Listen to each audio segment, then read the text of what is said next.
também, né, Haddad? Porra. Tipo, se tiver dinheiro pra comprar tempo no rádio, tempo na TV, tempo não sei o quê, tempo na internet hoje em dia, que é importante. E antes, quando o empresário podia doar, também doava para aqueles que defendiam os interesses com certeza, deles. com certeza. Então sempre vai ter distorção. Não tem... O que a gente tem que fazer é o seguinte... O fundo eleitoral podia ser diferente, cara. Ele, em vez de dar na mão dos caciques dos partidos, ele poderia ser uma coisa agregada ao CPF do cidadão. O cidadão tem uma parcela do dinheiro no fundão e ele escolhe pra quem ele coloca, entendeu? Tá aí uma ideia. Eu nunca tinha ouvido essa ideia. Aí, mas... O cara fala, sai umas paradas aí, o que é meu aqui, eu quero que vá pra fulano. Você escolhe. Aí você tem um filtro que é totalmente baseado na população dividido por CPF. Ou seja, você dá o voto pelo indivíduo igual a todo mundo. Eu gosto de botar a imaginação pra funcionar, pra melhorar o sistema. Porque o sistema precisa melhorar, cara. Tá feio. Eu perdi as Mas esperanças. sabe qual que é a mesmo, verdade? assim. Esse troço aí, apesar de ser... Vamos lá. Vamos dizer que essa ideia de fazer pro CPF aí do Monark seja a melhor ideia de todas. Tipo, a gente tá de fato colocando o poder na mão do povo. O político não quer isso. Vamos falar a verdade. O político quer ser... mano. Olha só. Decidir, o dono do partido, porra. A gente acaba avaliando a classe política pela média. E é o jeito de avaliar, né? Quando você vai falar da classe política, você pega, pô, a média desses caras é baixa pra caramba, né? Podia melhorar. Mas tem muita gente séria, entendeu? Você tem menos do que deveria, sabe? Eu diria pra você... Tem 5% de pessoas sérias na tem política. Tem mais. Eu diria pra você que tem mais. Mas não é metade, sabe? Tá longe da metade. Mas não é 5%, não é... Tem muita gente séria, tem muita gente que dedica a vida à política. A política bem feita, ela é uma doação, sabe? Porque você está abrindo mão se você tem competência para estar ali, você está abrindo mão de ser um cara bem sucedido no setor privado para se dedicar àquilo. E aquilo não vai te deixar rico, pelo menos não deveria. Sim, mas vai, né? Então, se você é um cara honesto, você não vai ficar rico com a política. Se o cara ficou rico com a política, vai me desculpar. Se ele não herdou... Você já não começou rico, né? Se já não começou rico, o cara que entrou pobre e saiu rico, desculpa, mas não dá. Você vai ter problema. Por isso que eu gosto quando o cara entra rico na política. Eu acho que a política é coisa de gente rica. Não, tipo, é ruim falar isso porque parece que só quem se importa com política Não, mas quem tem que em cargos políticos é pessoas ricas, eu acho. Porque o cara que é pobre... Mas, sabe qual que é o problema? Você pressupõe aí que o cara rico, ele vai pensar em todo mundo.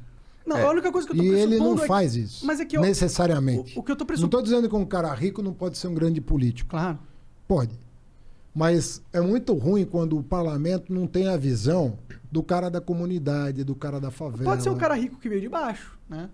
Um cara que sofreu e enriqueceu, primeiro que tem né? poucos, né? Porque o Brasil a mobilidade é baixa, né? Agora que está começando a ter um pouco mais de mobilidade, mas é baixa, um dos países com menor mobilidade social do planeta. Mas você concorda que quando o cara tem uma baixa base familiar de renda, ele tá um cara desesperado por dinheiro e o cara entra na política, ele vai ser muito mais fácil de ser... Por isso que eu falei para você, eu comecei falando uma coisa que eu aprendi nos livros, porque eu não vivi a experiência. Mas os historiadores que eu li, os caras dizem o seguinte, olha, quando o pobre chegou aos mais altos níveis educacionais, é óbvio que toda pessoa de comunidade... Eu sou filho de camponês, meu pai nunca pisou numa escola na vida dele.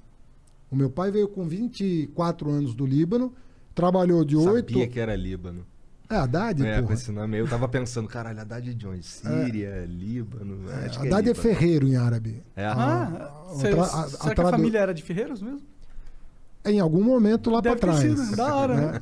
Mas o Haddad significa ferreiro em árabe. O meu pai nasceu no campo. Ele dos 8 anos aos 24 anos, ele plantava. Né? Com 8 anos você vai com um saquinho de semente, assim, para o cara ir pegando. Aí você vai crescendo, você vai até chegar o momento que você faz tudo no campo. Veio para cá, foi morar no interior de São Paulo, numa cidade que hoje tem 10 mil habitantes, chamada Uchoa. Uma cidade lá para o lado de Rio Preto. E com 30 anos mudou para a capital. Aí conheceu minha mãe, aí foi ser comerciante e tal. Meu pai nunca pisou numa escola. Entendeu? Isso não significa que ele daria um grande deputado, meu pai. Meu pai era um grande cara, um cara com um senso de justiça enorme, assim. Odiava a coisa errada, sabe? E educou os filhos daquele jeito como se educava mesmo, né? Ó, tem o certo e tem o errado, meu chapa. E não tem meio certo. Tem o certo e tem o errado. Meu pai era filho de padre ortodoxo. Os padres ortodoxos são cristãos, mas não são celibatários. Podem casar. Podem transar à vontade. Pode. À vontade eu não sei. É bom. Se eles quiserem, conseguirem, sei lá. Mas pode Depois de casado? Pode. Pode constituir família. Pode ter família, pode ter essas coisas. Tanto é que meu pai tinha 6 irmãos. Mas então é aquela educação muito rígida. Muito rígida. E, cara, se você tem uma boa educação, não importa quantos livros você leu, você vai saber a diferença entre o certo e o errado. E isso é muito importante para tomar uma decisão. Então você pode estar à frente de um governo, à frente de um mandato. Se você recebeu uma educação, você pode ser, sabe, quem for, com dinheiro, sem dinheiro, você vai saber se colocar. Eu não sei, mais ou menos eu concordo com você, porque eu acho que todo mundo tem um preço. Eu acho que, dadas as circunstâncias, a gente é humano no final das contas, entendeu? Dadas as circunstâncias, no momento certo, na hora certa, com a fragilidade certa, com as coisas externas certas, todo mundo sucumbe às vezes. Infelizmente, eu conheci mais rico com preço do que pobre com preço. Te juro. Faz sentido. Eu conheci na vida mais rico com preço do que pobre com preço. Porque o rico tá se vendendo e tem dinheiro, então, né? Ele se vende por dinheiro por querer mais. Sim. Sempre mais. Sempre mais. Então, essa idealização que a gente faz de que o rico já tem o dele e, portanto, para que ele vai querer mais? É exatamente, às vezes, o contrário que acontece. Sim. Às vezes você vê o pobre ali manter uma posição firme e falar, não faço, porque minha honra, minha dignidade, minha educação vale mais do que isso, do que às vezes um rico que se vende para ter um pouquinho a mais do que ele já tem. Mas é raro, viu? Eu acho que se pegar um pobre e um rico, eles são todos iguais na questão de ser corrompidos, sabe? Por isso que não pode ter essa distinção. Concordo com você, por isso que não pode ter essa distinção. Sim. Tem que ter espaço na política para todo mundo, entendeu? Inclusive porque eles vão levar conhecimentos diferentes. Às vezes o cara tá ali, você fala pro cara do preço do gás, o cara fala, cara, sabe que eu tinha, quando eu era bem moleque mesmo, eu cheguei pro meu pai, me lembro desse dia, porque eu mudei tanto desde então. Eu cheguei, pai, o cara não foi jogar a bola porque não tinha dinheiro para pagar a passagem de ônibus. Aquilo para mim era uma coisa que não existia. Eu achava que era uma desculpa para não ir jogar a bola. Aí meu pai falou, não, tem gente que não tem passagem pro ônibus. Cara, mas a passagem pro ônibus... Filha, tem pobreza no mundo. Ou seja, às vezes não é de má fé. Às vezes você não conhece.